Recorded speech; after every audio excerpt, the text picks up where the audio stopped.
My paper is called Nebraska's Unlikely American Icon, and it has an epigraph. The essential American soul is hard, isolate, stoic, and a killer. And that's from D.H. Lawrence. In February of 2014, our local paper, the Lincoln Journal-Star, celebrated the anniversary of Nebraska's becoming the 37th state by publishing a list of 37 Nebraska icons, images of objects that embody the history and culture of our state. Some choices were obvious: the Sandhill Crane, the Capitol Building, the jersey worn by Jeff Kinney when he ran for 4 touchdowns in the 1970 Nebraska-Oklahoma game, or the game of the century as it is known in Nebraska. Not in Oklahoma. In the world. Some choices were eccentric but undeniably appropriate. A bottle of Dorothy Lynch salad dressing, Zager and Evans's 1969 hit In the Year 2525, Johnny Carson's coffee mug. One was disquieting: a photo of the 2 rifles with which a teenager named Charles Starkweather killed 10 people in the space of 9 days in January 1958, having already killed an 11th in December of 1957.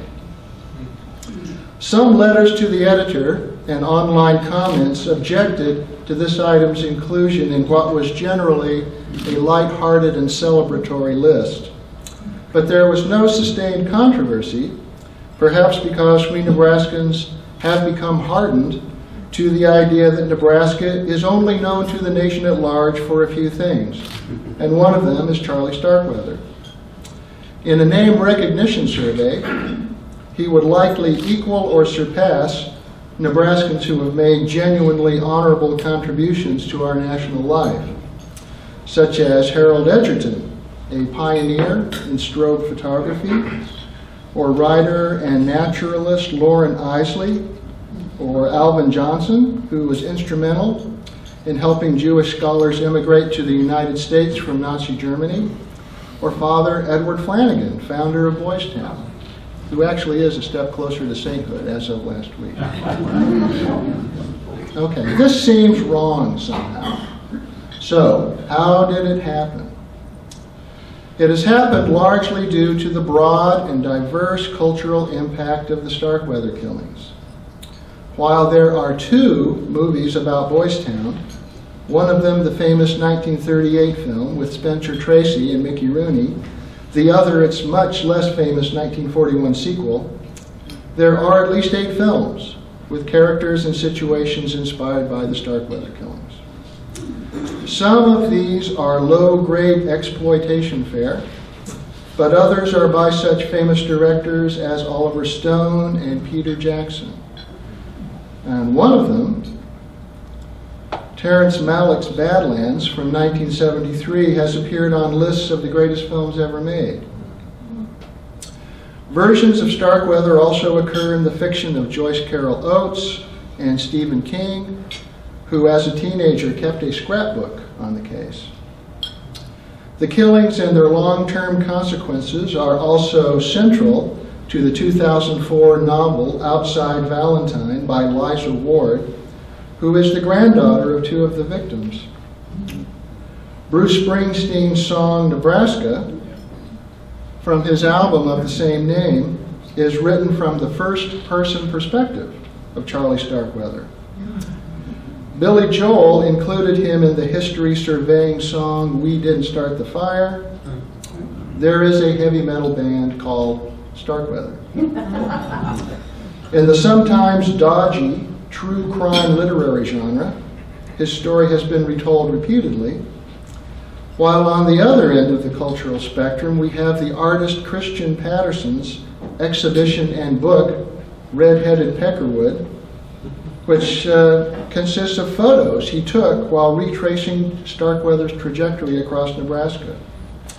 Patterson's project received favorable attention in the Paris Review and the New York Times, who selected it as one of the best 10 photography books of 2011. And if you're curious later, I have one. Okay.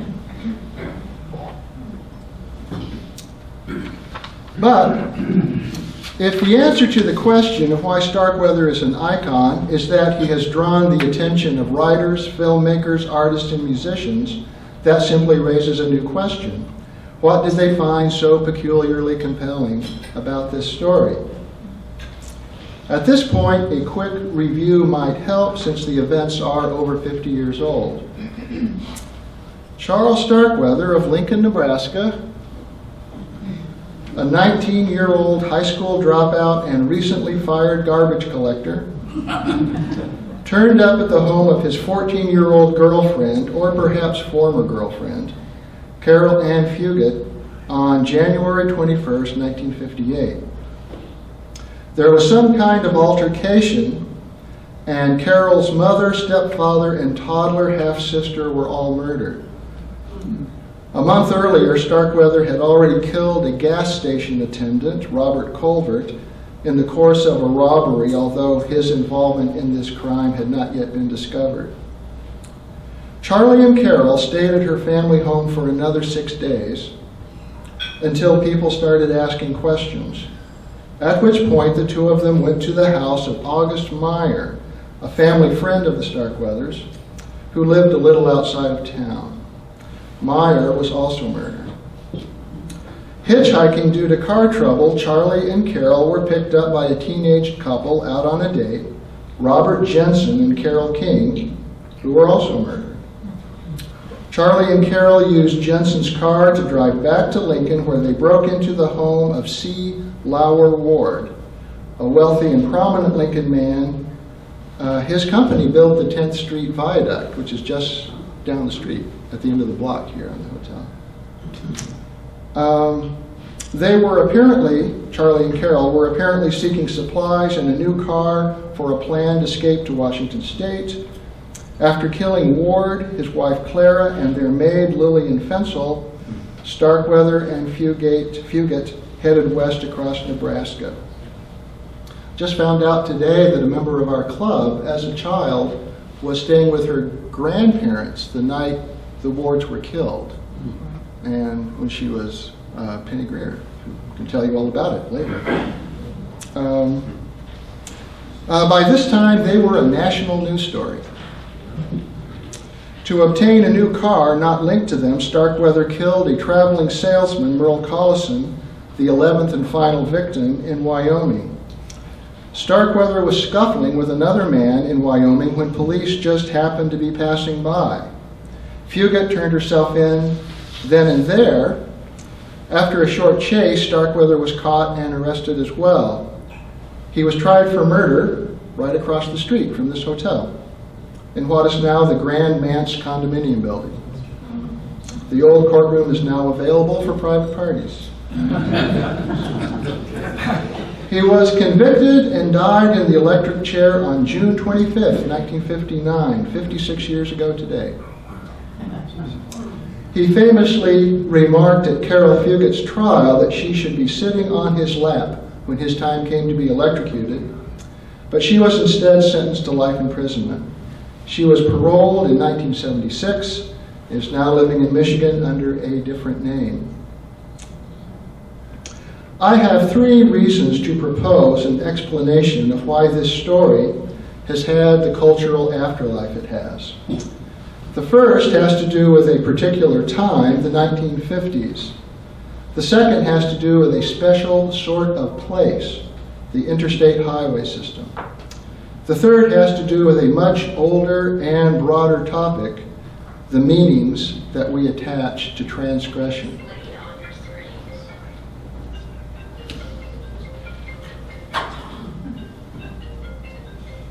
Very good. Certain famous murder cases acquired their fame partly because they crystallized the country's anxiety about the generation then coming of age. Leopold and Loeb, with their Nietzschean delusions of grandeur, embodied the fears some had of the amoral, flaming youth of the Roaring Twenties. The Manson family murders confirmed for some their worst suspicions about the counterculture of the 1960s. The school shootings of recent years have often provoked nervous discussion about the effects of violent video games and movies. Charlie Starkweather is the rock and roll murderer. Not because he was a musician or even much interested in music, but because, like many young men of the time, he adopted the style and attitude of the era's young male entertainment icons. A fan of James Dean, Starkweather wore his hair in the swept-back pompadour Dean had worn in Rebel Without a Cause, released in 1955. When arrested, he was wearing a black leather motorcycle jacket, the article of clothing that Marlon Brando had turned into a symbol of young rebellion in The Wild Ones, 1953. When we add in the sneering insouciance of the young Elvis Presley, who had made his first appearance on The Ed Sullivan Show about 15 months before Starkweather's first murder, and the ever-dangling cigarette, and his being what the Lincoln paper called a, quote, hot rod fanatic, unquote, we can understand why the page one headline about his capture in the Omaha World Herald referred to him as a punk. Punk's blood-stained string ends at Trinidad with Wyoming capture.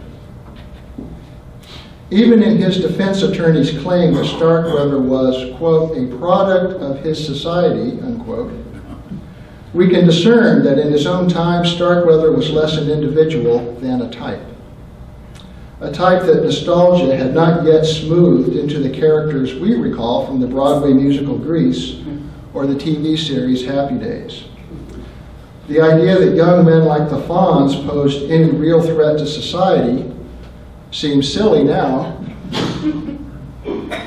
But in 1958, Charlie Starkweather made the most outlandish anxieties seem all too valid. Carol Fugate is crucial to this dimension of the story, for she is the Juliet to this juvenile delinquent Romeo. The potency of combining Shakespeare's teenage lovers with mid-century American youth culture had already occurred to Leonard Bernstein and Jerome Robbins, whose West Side Story opened on Broadway in September 1957, the same month Starkweather's father, Guy, kicked Charlie out of the house for letting the unlicensed Carol drive the family car. That girl has him wrapped around her finger, Guy Starkweather said. Similarly worried, Carol's mother and stepfather had told her to stop seeing Starkweather 2 weeks before they became his first victims. Whether Fugate was accomplice or hostage is still debated by devotees of the case, but the Hollywood verdict is unanimous. Every film version portrays them as lovers on the run. In Malick's Badlands, they turn on the radio after the first murders and dance to Mickey and Sylvia's 1957 hit, Love is Strange. Bruce Springsteen's Charlie in the song Nebraska declares, I can't say that I'm sorry for the things that we've done. At least for a little, sir, me and her, we had us some fun. Astonishingly, this line is a paraphrase of what Starkweather himself wrote in a letter to his parents after his arrest. Quote, but Dad, I'm not real sorry for what I did, because for the first time, me and Carol have more fun. Unquote. Charlie Starkweather became memorable partly by taking the post-World War II idea that being an American teenager was about fun to an especially dark extreme. This rock and roll fantasy of an armed and dangerous Romeo and Juliet is the first key element to Starkweather's iconic status. The second is the role played in it by cars and highways. Many of you probably recall historian Frederick Jackson Turner's famous frontier thesis of 1893. The idea that the perennial rebirth of the frontier had definitively shaped our national culture. This perennial rebirth, this fluidity of American life, this expansion westward with its new opportunities, its continuous touch with the simplicity of primitive society, furnished the forces dominating the American character. Turner wondered what the closing of the frontier and the attendant loss of that space of freedom, possibility, and challenge would mean for a people whose sense of themselves had always included, quote, a new field of opportunity, a gate of escape from the bondage of the past, unquote. Other challenges, one could argue, have functioned like the frontier for us, inviting exploration and testing our strength and ingenuity. The space program of the 1960s, for example, or cyberspace in the 1990s. I'm going to suggest that the interstate highway system, the plan for which passed Congress in 1956, functions in our imaginations as an internal frontier, a place of apparent freedom, escape, and pure potential. The mobility that the highway affords, the sense that one no longer has a fixed address and is a citizen of nowhere in particular, the illusion that one has become an autonomous will that can go wherever it wishes. All this makes the interstate our version of the Wild West. One celebrant of the highways has written, quote, every time we merge with traffic, we join our community in a wordless creed, belief in individual freedom, in a technological liberation from place and circumstance, in a democracy of personal mobility, unquote. Starkweather's killing spree coincided not only with the emergence of Elvis Presley and James Dean, but also with the 1957 publication of Jack Kerouac's On the Road, with its own celebration of the highway as a realm of possibility and a means of escape from the dead hand of the past. This is why Starkweather-inspired movies always turn into road pictures. And why Thelma and Louise, 1991, in which two women hit the highway after one has killed a man who was attempting to rape the other, could be seen as a feminist revision of the Starkweather theme. Ginger Strand, author of Killer on the Road, Violence in the American Interstate, has written,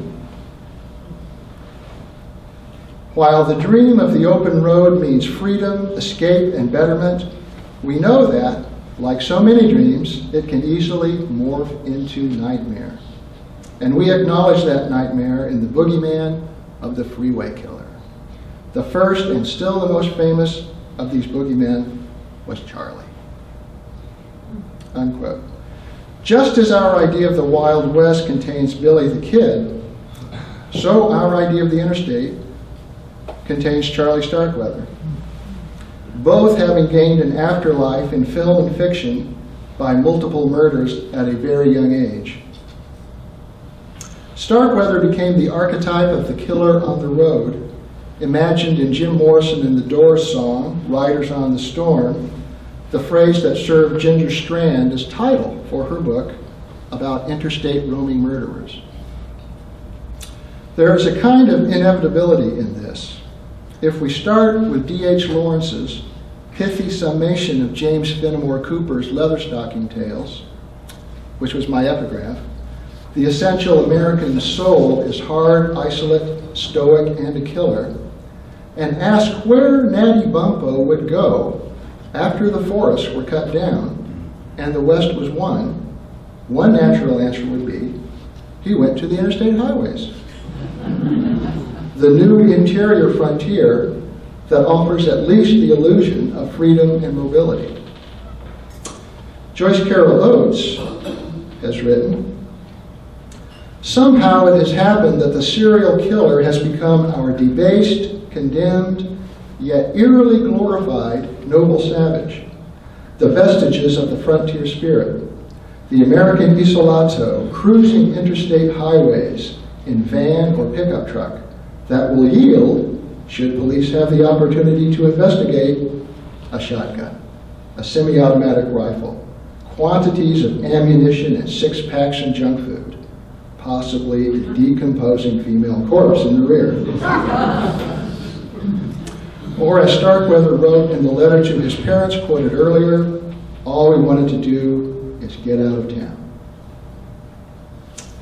The parallel between Charlie Starkweather and Billy the Kid leads to the third point of my explanation of his cultural afterlife. Why are there so many more books and films about Billy the Kid than there are about the many hard-working, law-abiding people who struggle to establish a new society in the American West? The short answer, in modern culture, transgression is more interesting than obedience. Resistance to authority more interesting than loyalty to it. Examples abound. Lately, for instance, to call an idea disruptive or paradigm-shattering is to praise it. Ideas are promoted as disruptors even when they are not, because disruptive is a good thing to be. Or recall the famous 1984 television commercial that introduced the Macintosh computer, in which we were, you remember that with the women wedding? Okay. In which we were asked to imagine the Apple Corporation, which was even then large and wealthy, as a young female athlete running through an audience of gray uniformed, hypnotized drones in order to smash to smithereens a screen with the image of a middle-aged male authority figure. Most contemporary advertising, for that matter, assumes the last thing any of us wants to be is an ordinary, conforming person. Or take the Tea Party movement.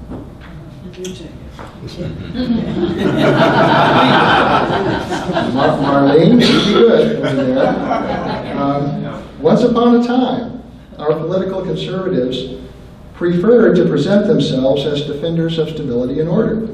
But lately, they seem more energized by imagining themselves as part of an insurrection or an uprising. Even among our comic book superheroes, those who are identified with civil authority in a simple, straightforward way, like Superman or Captain America, have declined in appeal relative to quasi-outsiders like Batman or Spider-Man or the X-Men. On Starkweather's drive back to Nebraska after his capture in Wyoming, he told Sheriff Merle Carnop, "I always wanted to be a criminal, but not this big a one." How is it that breaking laws can become an ambition, expressible in a form parallel to, "I always wanted to be a musician," or "I always wanted to be a pilot"? As the above examples suggest, we have gradually adopted the belief that transgression creates personhood. Even though Charlie Starkweather was barely literate, a fuller understanding of that belief calls for some cultural history. The mythologizing of the outlaw has a long history. We need only think of the medieval ballads about Robin Hood.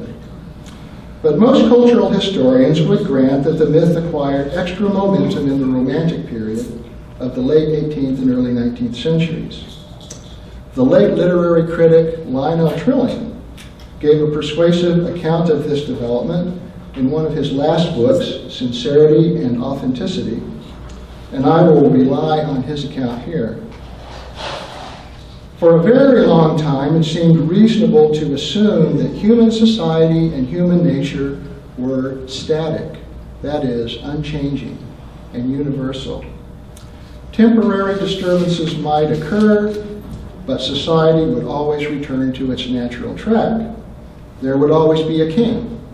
There would always be an aristocracy. There would always be a church. After the revolutions of the late 18th century, however, or after historical works like Gibbon's Decline and Fall of the Roman Empire, or the dismantling of received wisdom by the French encyclopedists like Voltaire and Diderot, it began to make more sense to assume that human society was dynamic. It was its nature to change, to transform itself. The world of our grandchildren, we began to assume, would be quite different from the world of our grandparents. The difference could even include a transvaluation of values. What had been wrong could become right, and vice versa.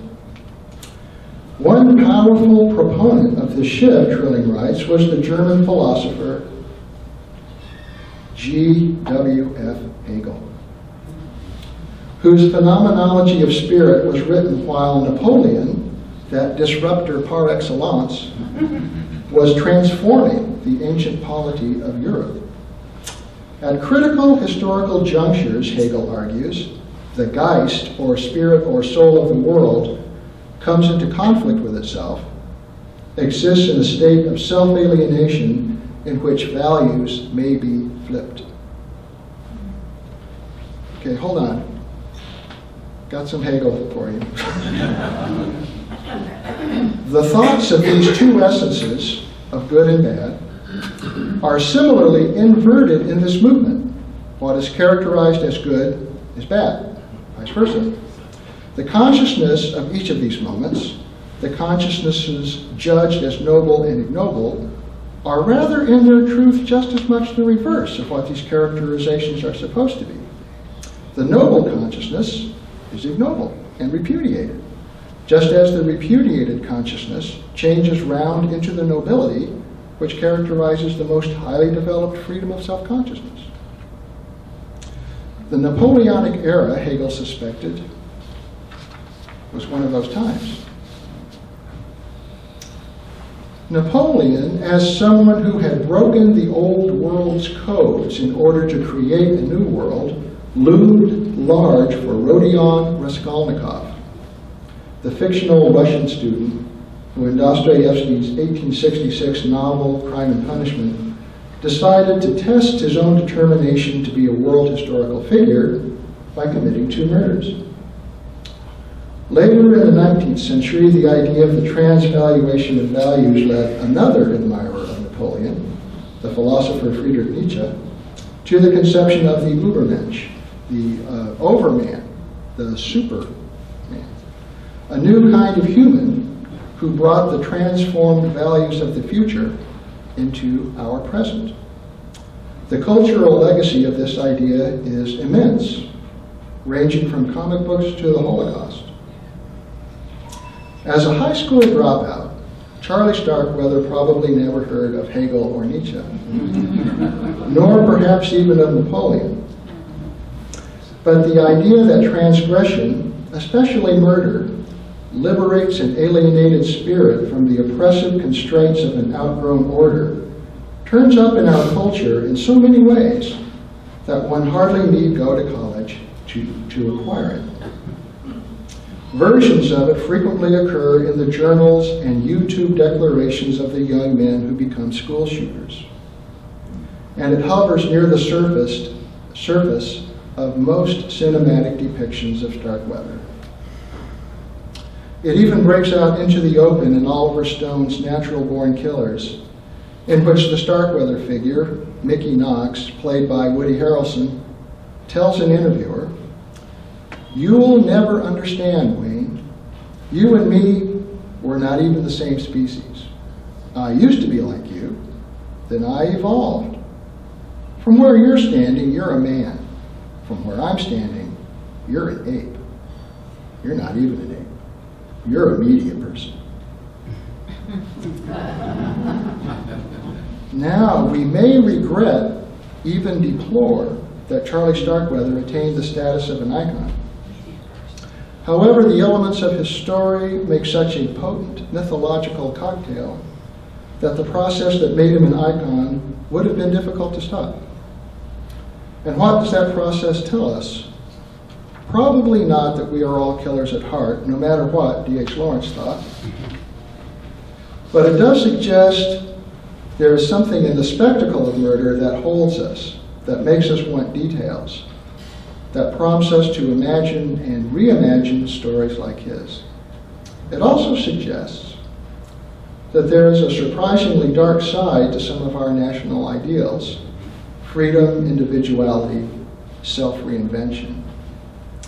To understand the making of this unlikely American icon, what we most urgently need to understand is not Starkweather, but once again, ourselves. Thank you.